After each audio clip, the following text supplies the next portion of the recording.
जय श्रीकृष्ण. श्रीकृष्ण म्हणतात, चांगली माणसं दुःखी का आणि पापी पाखंडी माणसं सुखी का? ईश्वर जो करतो ते आपल्या चांगल्यासाठीच करतो. त्यामुळे आज मी तुम्हाला एक गोष्ट सांगणार, एक कथा. आवडली तर नक्की लाईक, सबस्क्राईब करा आणि कमेंट करून सांगा. जय श्रीकृष्ण. एकदा यमदेवाने आपल्या एका दूताला पृथ्वीवर पाठवलं. एका स्त्रीच्या मृत्यूनंतरच्या गतीचं कार्य त्याच्यावर सोपवलं होतं. तो तिथे पोचला, पण थोडा संभ्रमात पडला. त्या स्त्रीची 3 लहान जुळी, खरं तर तिळी म्हणतात त्यांना, बाळ रडत होती. त्यांचे बाबा तर खूप आधीच देवाघरी गेले होते आणि आता त्यांना आईविना ती अनाथ होणार होती. हे सर्व बघून देवदूताला दया आली. तो त्या स्त्रीला आपल्याबरोबर न घेता रिकाम्या हाताने यमदेवाकडे आला व सर्व परिस्थिती सांगितली. ती ऐकून यमराज भडकले. तू काय स्वतःला परमेश्वर समजतोस का? प्रत्यक्ष परमेश्वर सुद्धा निसर्ग नियमामध्ये हस्तक्षेप करत नाही. मग तू कोण एवढा मोठा लागून गेलास? त्या स्त्रीचा मृत्यू तर अटळ आहे. मी दुसऱ्या दूताकरवी ते काम करीनच, पण आता तुला मात्र मी सांगितलेल्या आज्ञेची पूर्तता न केल्याची म्हणजे शिक्षा भोगावी लागेल. भोगण्यासाठी पृथ्वीवर जावं लागेल व जोपर्यंत तू स्वतः 3 वेळा मूर्खपणा करत नाहीस व स्वतःच्या मूर्खपणावर स्वतःच हसणार नाहीस, तोपर्यंत तुझी सुटका होणार नाही. तू इथे परत येऊ शकणार नाहीस. इथे मला एका महत्त्वाची गोष्ट सांगावीशी वाटते की दुसऱ्यांच्या चुका व मूर्खपणावर तर अहंकारी माणूस हसतो, पण स्वतःच्या मूर्खपणावर हसण्यासाठी तेवढं धैर्य लागतं. दूत शिक्षा भोगण्यास तयार होतो. यमलोकातून त्याला जमिनीवर वस्त्रहीन व्यवस्थेत हाकललं गेलं. त्याच सुमारास समोरून एक चर्मकार येत होता. थंडीचे दिवस व ती सुद्धा रशियातली थंडी येऊ घातले होते, म्हणून आपल्या बायको व मुलांसाठी गरम कोट व ब्लँकेट्स खरेदी करण्यासाठी तो बाजारात चालला होता. त्याने या वस्त्रहीन देवदूताला बघितलं. त्याला दया आली व त्याने घरातील लोकांऐवजी या माणसासाठीच ब्लँकेट, कपडे खरेदी केले. नंतर अचानक चर्मकाराला काय वाटलं देव जाणे. तो दूताला म्हणाला, अशा घरदार नसलेल्या अवस्थेत तू कसा काय जगणार आहेस? माझ्या घरी चल काही दिवस. माझी पत्नी तुला बघून चिडचिड करेल, पण तू मनाला लावून घेऊ नकोस. काही दिवसांनी सगळं ठीक होईल. त्या दूताला घेऊन तो आपल्या घरी आला. आता मजा बघा. त्या चर्मकारालाही माहीत नव्हतं आपण कुठल्या व्यक्तीला घरी नेत आहोत ना. त्या पत्नीला समजलं की आपल्या घरी या मनुष्याच्या रूपात कोण आलंय. त्याची ओळख करून देत चर्मकाराने सांगितलं, हा काही दिवस आपल्याकडेच राहणार आहे. घरी आलेल्या आगातुगाला बघून पत्नीचं टाळकंच सरकलं. त्याच्या समोरच म्हणाली, इथं आपल्याला गिळायला अन्न नाहीये, त्यात भरीस भर म्हणून ही बॅत का मागे लावून घेतलीये? आणि देवदूत पहिल्यांदा हसला. सांभाराला आश्चर्य वाटलं. ती तुला एवढं बोलली आणि तू त्यावर हसत आहेस? त्यावर देवदूत म्हणाला, अशा प्रकारच्या अजून 2 घटना झाल्यावर व त्यावर मी हसल्यावर ह्याचं उत्तर देईन.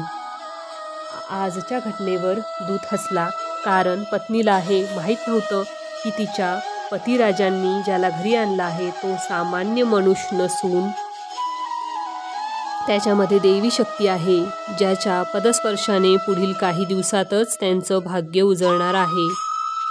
मनुष्याचे विचार किती सीमित व स्वार्थी असतात ना. खरंच आहे, आपण आपले विचार वाढवायला पाहिजे. हम उतना ही देख लेते हैं जितना हमें ऊपरी तौर पर दिखता है. नियति के मन में तो कुछ और ही होता है. पत्नीला आपल्या मुलांसाठी गरम कोट व ब्लँकेट न घेतल्याचं दुःख होतो. जो खो गया उसे देख रही थी, जो मिला है उसे क्या, उसका तो अंदाजा ही नहीं है. मुफ्त घर में एक देवदूत आया है. 7 दिवसातच देवदूत सांभाराचं सर्व कसब शिकला. व देवदूताने बनवलेले चामड्याचे बूट एवढे लोकप्रिय झाले की जो तो त्यांची स्तुती करू लागला. देवदूताच्या कौशल्यामुळे हळूहळू तो चांभार धनवान होऊ लागला. अवघ्या 6 महिन्यात तर त्याची अशी ख्याती पसरली की ह्या चांभारासारखे बूट कोणीही बनवू शकत नाही. अन्य देशातील राजांचेही जोड बनविण्याचे काम चांभाराकडे येऊ लागले व घरामध्ये अपार संपत्ती येऊ लागली. दिवस, महिने, वर्ष पुढे सरकत होती. एकदा असं झालं, सम्राटाचा एक अधिकारी आला. चांभाराकडे कातडं सोपवलं व म्हणाला, हे खूप दुर्मिळ व महागडं कातडं आहे. तुझी कारागिरी सम्राटांना पसंत आहे, म्हणून सम्राटांनी तुझ्याकडे हे कातडं आपले बूट बनवण्यासाठी दिलं आहे. चूक झाली तर सम्राट क्षमा करणार नाहीत.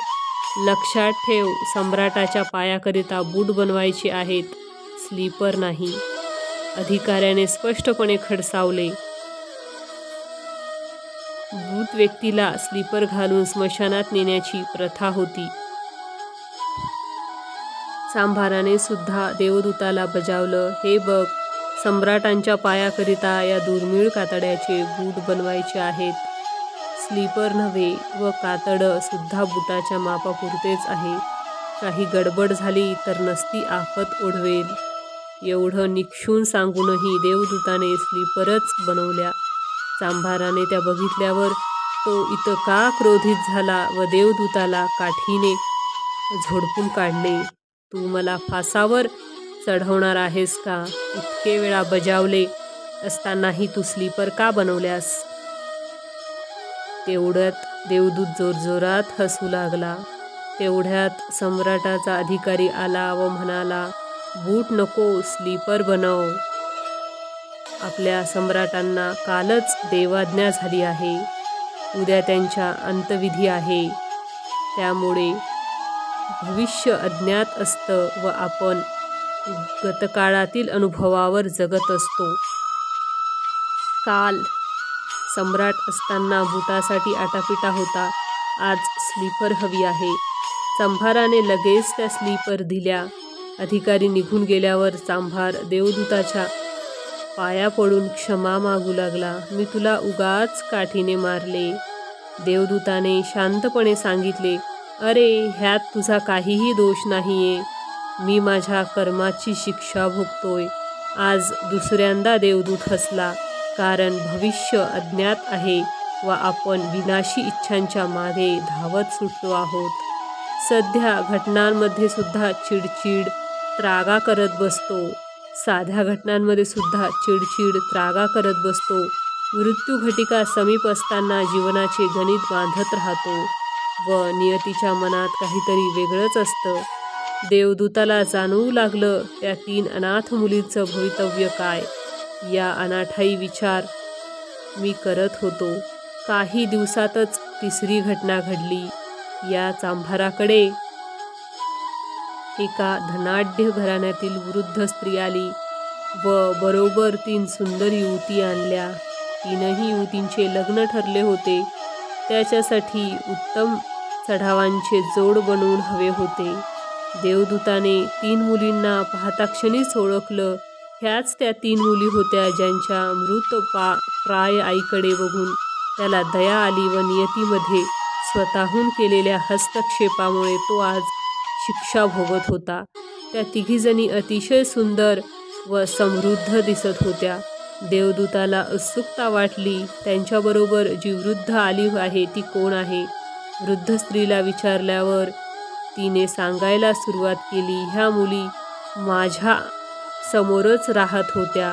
ह्यांच्या आई लहानपणीच देवाघरी गेली. ती अतिशय दारिद्र्यात दिवस कंठत होती. तिच्या पश्चात या मुलीचं कसं होणार? मला दया आली व ह्या 3घींना मी दत्तक घेतलं. मलाही संतान नव्हती. मी स्वतःच्या मुलींप्रमाणे ह्यांचं पालनपोषण केलं व आता सम्राटाच्या राजपुत्राशी या 3घीजणी विवाहबद्ध होणार आहेत. हे ऐकल्यावर देवदूत तिसऱ्यांदा व शेवटचं हसला.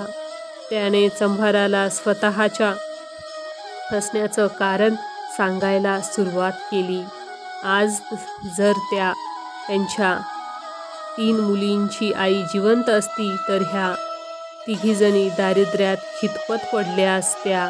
पण आता आई नसल्याने वृद्ध स्त्रीला दया आली व तिच्या संपत्तीला वारस म्हणून तिने त्या तिघीजणींना दत्तक घेतलं व तिघीजणींनी समृद्धही उपभोगली. तसेच वृद्ध स्त्रीला संतान सुख मिळालं. देवदूताने सांगितलं, मी चुकलो होतो. नियती ही माझ्यापेक्षा सूत्रबद्ध व योग्य आहे. तिच्या कार्यामध्ये मी हस्तक्षेप केल्याने मला जी शिक्षा मिळाली होती ती आज पूर्ण झाली. आता मी तुझा निरोप घेतो.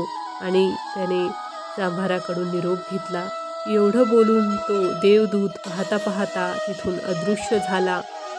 कथा जरी इथे संपली असली तरी त्याचा सारांश मात्र कायम आपल्याबरोबर ठेवायचा आहे.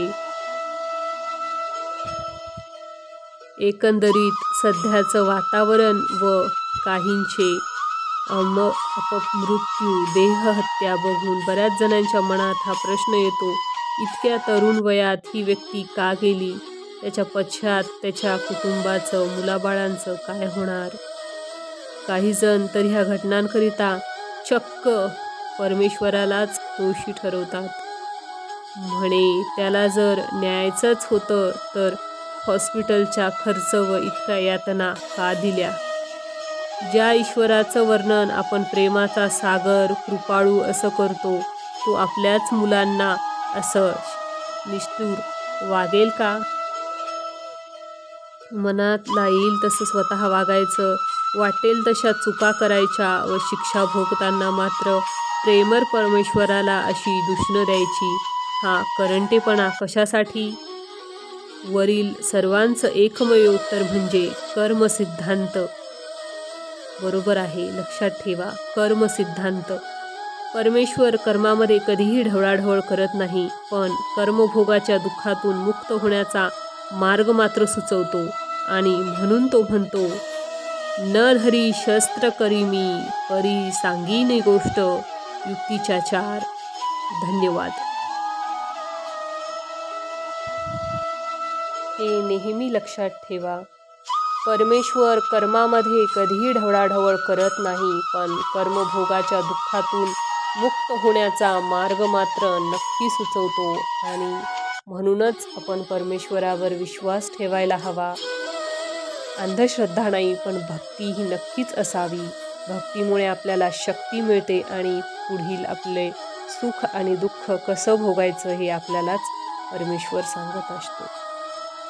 धन्यवाद.